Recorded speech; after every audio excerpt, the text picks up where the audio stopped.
Speaking of, I mentioned Freddie Gray. It is um, it is 1 year since his death.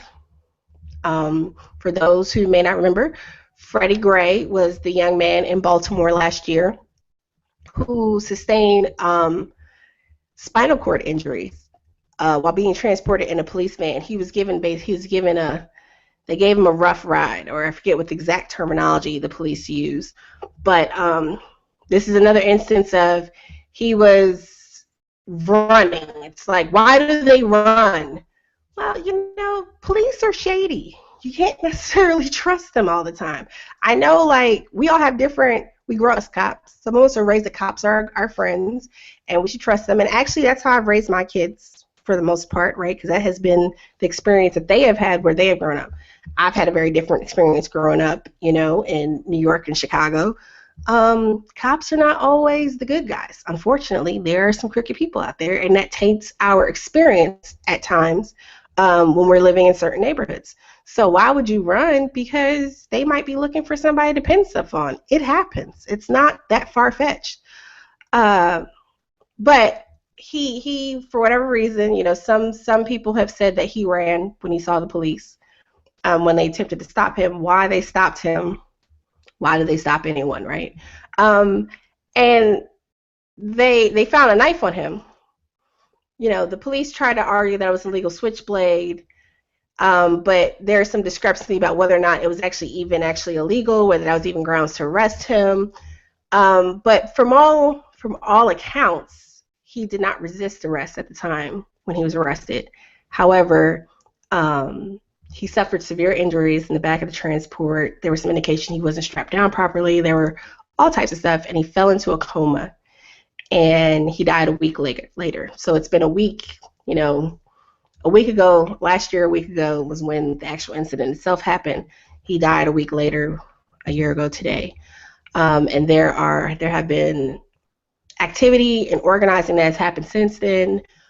We even saw that Senator Sanders took a walking tour through his neighborhood in Baltimore.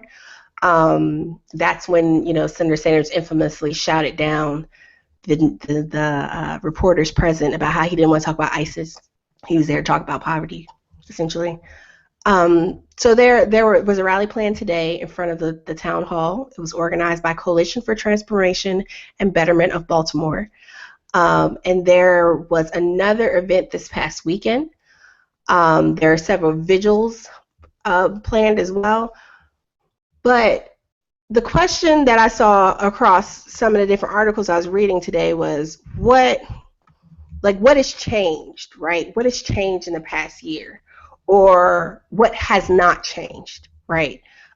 We do know, well, if maybe some of you don't know, that the cops involved have all pled not guilty.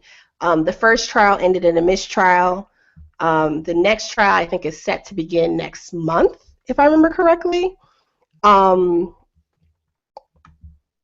And the district attorney, she has, she's come under some fire because people, like I said, are not very happy with how she's proceeded. Some have viewed her as botching the case that ended in the mistrial. There are those that felt that it shouldn't have been that difficult, right? I mean, but the next case that's coming up, there was a motion from the prosecution to compel Officer Garrett E. Miller to testify in another officer's trial, which is set to begin May 10th. Now, they were both involved, so Officers Miller and Officer Nero. Nero's the one whose case is coming up. He was involved in the initial arrest. And they've wanted to give Officer Miller limited immunity, basically, to testify. And although he's not being asked to testify, he's being asked to testify in these other cases.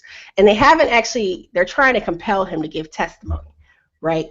So that was appealed, and then so they allowed him to testify in the one case under limited immunity. And then there was the judge at issue, he blocked the request to have him testify in all the other cases too. And now they also have another officer who they're trying to have testify. And so they wanted him to testify, Officer Porter. They want Officer Porter to testify all these other trials. And so the high court, because this went all the way up to the state high court in Maryland, and it did rule that Porter does have to testify in the other cases. So they claim they're not going to ask for any other officers to testify, but this kind of opens the doorway for all the other officers to testify to the events. And this for some, why would this be an issue? Well, it's compelling someone to give testimony, right? Particularly if they have their own charges pending against them, you like, it gets really touchy, right? To have someone potentially incriminate themselves in someone else's trial without having some type of deal or immunity or whatever on the table. So procedurally, like on that side, it'll be really interesting to see how this case handles. But it'll also see, again, how will the community respond to the handling of this case, right? It's very intricate. There are several different players and stuff moving. There are several different officers involved. When we start talking about creating change and leveraging electoral politics, or we're talking about local voting, I would see district attorneys as, for those that are actually elected and not appointed, I would see this as a local voter issue. Like, do you look at this? Do you look at this and say, well, I don't think that you handled this properly, so we're going to find someone else to run against you? Like, what do you do? And do we try to work with a person that we know who at least seems to be interested in doing these cases, or do we just, we got to be careful not to have just a knee-jerk reaction to vote for somebody else just because they've upset us. We really got to be, a lot of this stuff, Anoa, voting's not everything. No, voting is not everything. It's not the end-all, be-all. But we need people to be active and engaged in the process, because we're talking about these police issues, right? And there was a case today, an article today in Huffington Post that discussed, cops are still killing people at alarming rates. However, people just don't seem to be as hyped about it the same way as they were in the past few years, right? We don't have the hashtags the same way, right? Like social media, I guess it's like, so if social media isn't paying attention, the news doesn't pay attention, and therefore people think it's not happening.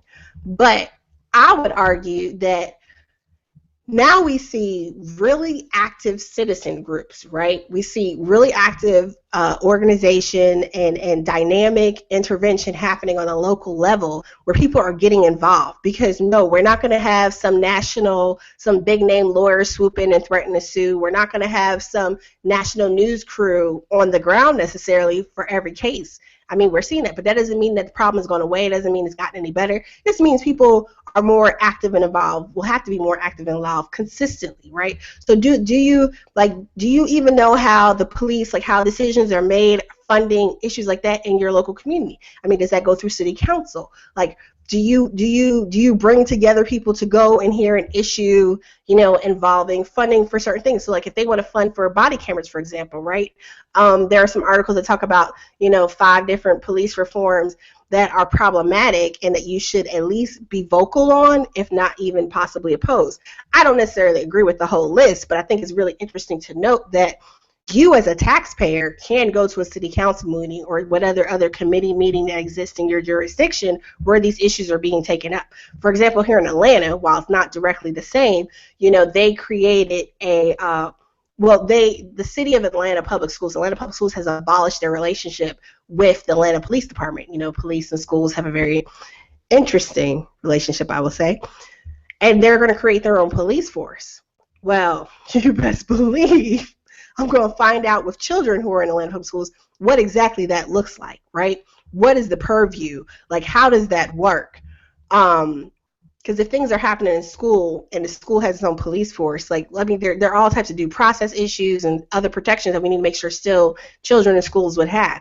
Same thing where you're talking about whether municipalities are creating some new, section or division for some issue or whatever. We have to be involved. We have to be engaged in what's going on. We can't just show up at the last minute. It's like, hey, I don't like this.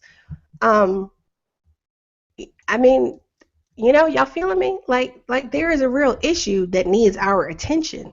And so even if we don't have the hashtags, even if we don't have all the Twitter, activists telling us what we're supposed to care about, um,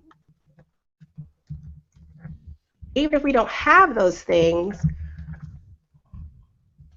even if we don't have those things happening, we ourselves on our local level, we are the movement. We are the media. We have to be active and engaged. Just last week, we saw Black Lives Matter of upstate New York utilizing their meeting with Senator Bernie Sanders to help raise awareness for the situation in Albany with Dante Ivey, right? And putting their mayor on notice that if the cops at issue aren't handled in 2017, so next year when she runs for re-election, she best believe that they'll be organizing against her. So we need to leverage our vote. We need to leverage our engagement. We need to leverage our participation in the process. But we also need to be engaged and active in the process.